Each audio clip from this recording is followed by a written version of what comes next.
மீனராசி அன்பர்களுக்கு ஜென்ம சனி நடக்குது.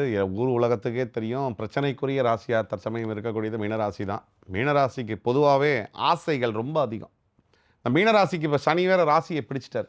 சனி வந்து ராசிய 7 சனி, ஜென்ம சனினா என்ன அர்த்தம்னா, சந்திரன் என்பது மைண்ட். அந்த மைண்ட வந்து சனி போய் உட்கார்றாரு, மைண்ட கேப்டிவேட் பண்றாருன்னா, அதுதான் 7 சனி. இந்த குரு பயிற்சி மூலியமா என்ன அப்படின்னா, கொஞ்சம் ரிலீஃப் இருக்கு. 8, 10, 12ஆம் வீடுகளை பார்க்கக்கூடிய குரு பகவான் சுகஸ்தானத்தில் உட்கார்ற ராசிநாதன். உங்கள் ராசி இன்னொரு ராசி, அதாவது தனுசு ராசி ஜீவனஸ்தானத்தை பார்க்கக்கூடிய குரு பகவானால் கண்டிப்பாக வேலை செய்யக்கூடிய இடத்துல ஓரளவுக்கு கெட்டியாக பிடிச்சிக்கலாம் நீங்கள்.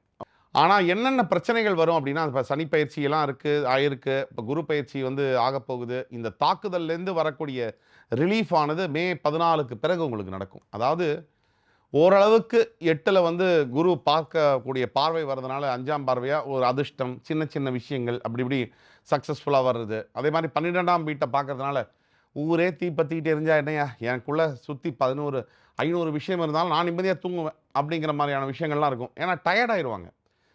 அப்போது இந்த மாதிரி விஷயங்கள்லாம் தாண்டறதுக்கு குரு இந்த மாதிரி அந்த மீனராசி அன்பர்கள் என்ன செய்யணும் அப்படின்னா, முதல்ல வந்து இவங்களுடைய ஒழுக்கம், டிசிப்ளின்.